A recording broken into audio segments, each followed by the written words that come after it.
From KUNC and the NPR network, this is In The NoCo. I'm Erin O'Toole.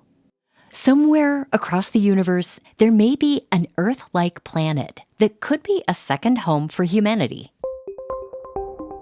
That may sound like science fiction, but astronomers at the University of Colorado Boulder are actually part of a new project designed to help find that planet. They're searching for alien life or other planets that could potentially host human life. Their efforts will soon get a major boost as CU Boulder researchers, in collaboration with NASA, prepare for a new space telescope to come online. The telescope, called the Habitable Worlds Observatory, is expected to launch in the 2030s. Kevin France is a professor of astrophysics and planetary sciences at CU and was recently appointed to the project. Kids all over the world know the pictures from the Hubble Space Telescope. You know, it's kind of brought galaxies and nebulae and planets into our common everyday life. And I think that the Habitable Worlds Observatory is basically, the next step in that process. Kevin talked with me earlier this year about how the observatory could help us reimagine our place in the universe. We're listening back to that conversation today. He began by telling me what drew him into space exploration in the first place. I had the amazing opportunity to work on a NASA rocket mission when I was an undergraduate at Boston University. And as a 21-year-old, I got to hang out and watch it launch into space and work in space. And I was like, this is what I need to be doing. And so I can't believe they pay people to do this. And so along the way, I became more and more interested in the study of extrasolar planets, which we now know are, around we know about 6,000 of them outside the solar system. And it's just an exploding field and a really exciting time to be able to kind of ask some of these age-old questions. Wow. So 6,000, that's pretty fertile ground for finding something. How do researchers define a habitable world? What are the characteristics they need to have? Yeah, that's a great question. It's a very Earth-centric view that we have. So the first thing that we think we need to be is in the quote-unquote Goldilocks zone, the habitable zone, which is essentially just means the planet is orbiting at some distance where water could stay liquid on a surface for some part of the year. Mm-hmm. After that, but that's a very simplified version of what might make a habitable planet. After that, we think that it needs to have an atmosphere that's maybe similar to what we have here on Earth. Sure. And it needs to have the right type of star. Here on Earth, we live around a very kind of average, middle-age, yellow star. So you need to kind of find the right combination of star and planet to have a good chance, I think. The Habitable Worlds Observatory is expected to launch sometime in the late 2030s.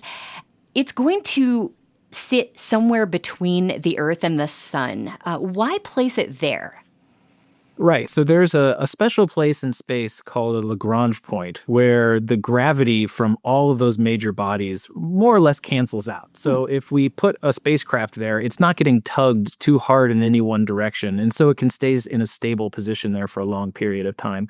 It's pretty easy to communicate. We don't have to take a whole bunch of extra fuel to do thrusters to keep it in place. So it's a pretty good place to drop a spacecraft if you want it to work for, 10 or 20 years. Yeah, which we do, I think. That's right, yeah.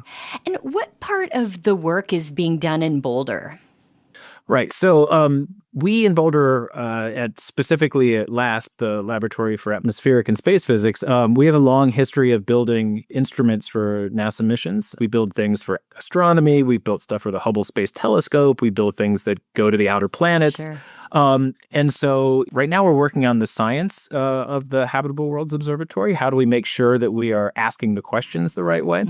But then what we've been also doing in parallel is developing a lot of the technology that we'll need to develop the instruments and make the observatory possible. So, we have a science role now, and we hope to continue to be plugged into how we actually build and use this mission. How will this observatory differ from existing space telescopes like Hubble or James Webb in terms of what it can do and what it can detect? Right. You can sort of think about it as a super Hubble Space Telescope. It operates along the same wavelengths of the electromagnetic spectrum as Hubble, but it has about 10 times the collecting area. So it's going to be able to take sharper pictures, see farther into space. But probably most importantly, it has an instrument that we call a coronagraph. And the coronagraph is there to block out the bright light from the parent star, the host star, and so we can see the faint planetary system that's orbiting it, because the bright star is about 10 billion times brighter than the planets. So we have to have this coronagraph to block out that bright light so we can actually see the faint Earth-like planets that are in that system. So that coronagraph, I mean, it's kind of like when you're looking at the night sky, but there's a street light and you have to kind of put your hand up to block that light. That's exactly right. Exactly right. And, the term actually comes from what happens when we have an eclipse, where the moon goes in front of the sun's disk and we actually can see the corona of the sun. And so that's like nature's coronagraph, but we need to make an artificial coronagraph to go out and do this experiment for other stars. Sure. As someone who has made a life's work out of astronomy, Kevin, what do you hope the observatory will find? So I'm actually torn. Half of me wants to find Earth-like planets and the signs of life similar to what we have on Earth, and I want them to be all over the place. Yeah. But the other part of me wants to find something that we completely did not expect. One amazingly intriguing possibility is that we don't find any Earth-like planets out there, and it would make us question our place in the universe if we, because we know that there are tons of stars and we know there are tons of planets, into the possibility that we might be the only one where this kind of right stew of things for life has happened would be a really interesting outcome. But the other opportunities are, that maybe there are signs of life that are not exactly like it happens here on Earth, right? We have a carbon-based ecosystem here. Right. It's very possible that things happen differently on other worlds, and I hope we have the opportunity to kind of figure that out. Kevin, is there an element in this work of, finding a plan B planet in case climate change or, a looming asteroid strike or some other disaster makes Earth uninhabitable? So we do plan on using the Habitable Worlds Observatory for what we call planetary defense, which is being able to identify asteroids that may impact Earth very, very early, so we might be able to do something about them.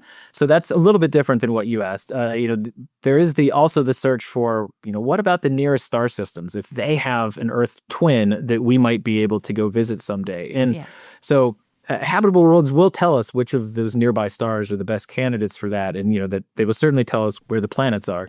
Now, getting there is maybe a little bit further in the future, but yeah, it'll certainly make a roadmap for us. Kevin France, a professor of astrophysics and planetary sciences at CU Boulder, spoke with me earlier this year about the Habitable Worlds Observatory. The new state-of-the-art space telescope is set to launch in the late 2030s. We'll include links where you can learn more and see images in our show notes and at KUNC.org. That's it for us today. On behalf of the team here at In The NoCo, I'm wishing you a safe, healthy, and happy New Year.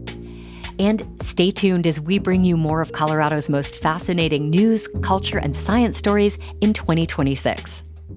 I'm Erin O'Toole. We'll be back on Friday. Thanks so much for listening.